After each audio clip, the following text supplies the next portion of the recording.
The Overton window is essentially a range of policies that are politically acceptable to the mainstream population at a given time. It is measured through multiple scales, which are unthinkable, radical, acceptable, sensible, popular, and policy. For example, returning to the segregation system that occurred during the 1960s and before in American history would now be very unthinkable, and I don't think any politician could afford to make some sort of statement in support of returning to segregation without losing their job in politics, and this would be a very unthinkable policy. However, something like supporting increased funds for infrastructure would be very popular or sensible when it comes down to policy. Ultimately, though, this all depends on the political spectrum when it comes down to left wing and right wing viewpoints. And there's been a lot of debate lately over whether the Overton window over the past 20 to 40 years has shifted to the left or to the right. And it depends on how far back you really want to look. I'm going to look at the last 40 years, which is since the late 1970s, on how far the Overton window has shifted in American politics. And it's actually a pretty complicated question. And when you look at just social issues, it's really clear that the Overton window has shifted dramatically towards the left. Take for example social issues such as abortion. During the 1980s, the vast majority of Americans, including many Democrats, supported some level of abortion restrictions, which they viewed as sensible.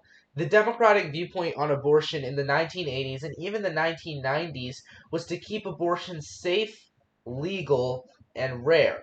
Safe, legal, and rare. Right now, the mainstream Democratic viewpoint on abortion is that abortion should be legal in all cases. Regardless of how far out it is, it should be legal in every single case possible. And Republicans are even having to pivot on this issue. Back in the 1980s, Republicans were heavily against abortion and basically were against it either in all cases or maybe just except in case the mother's life is in danger. Now they have to shift towards a viewpoint where it depends on the state, or you should only make it legal in cases of rape, incest, or danger to the mother. The issue of abortion, the Overton window has definitely shifted towards the left when it comes to the issue of abortion. And same thing when it comes to many racial issues. The idea of defunding the police during the 1980s would be really unthinkable. Now it's a radical policy, but it's not an unthinkable one. In fact, there's many communities and cities that have already gone through a process of trying to defund the police. And that's a clear indication that when it comes to social issues, especially racial issues, the Overton window has shifted a lot to the left. Take, for instance, also DEI, or diversity, equity, and inclusion, being taught in schools. And all of this stuff wouldn't even be close to mainstream around the 1990s. Now it's very mainstream. Take, for instance, immigration also. During the 1990s and 1980s, the Democratic viewpoint on immigration was that it should be controlled to a reasonable amount, and they were actually against illegal immigration.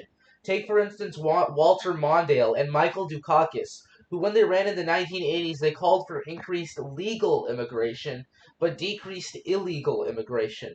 That is not even close to the Democratic viewpoint today, which calls for both increased legal immigration and is more than willing to give amnesty towards undocumented immigrants in the United States. Take, for instance, environmental issues also. Banning coal, and like the whole idea that climate change even exists is now a mainstream idea. Back in the 1980s, the vast majority of Republicans believed that climate change was a hoax.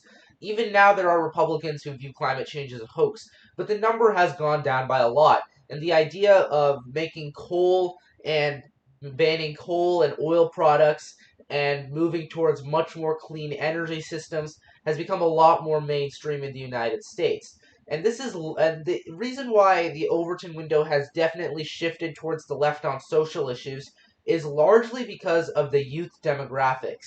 Take, for instance, many millennials and Gen Zs who are very socially liberal. They grew up as being socially liberal, and many of them vote Democrat in large numbers.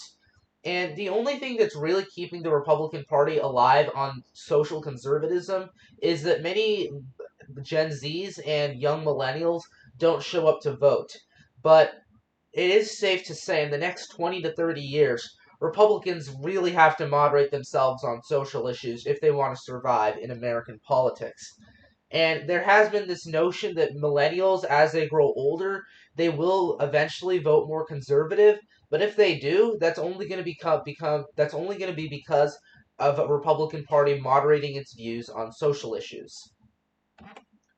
And we see this especially when it comes to the issue of reparations for slavery, which right now is a radical to unthinkable policy for many Americans. For people who are from the ages 18 to 29, 45% to 52% are in support of it.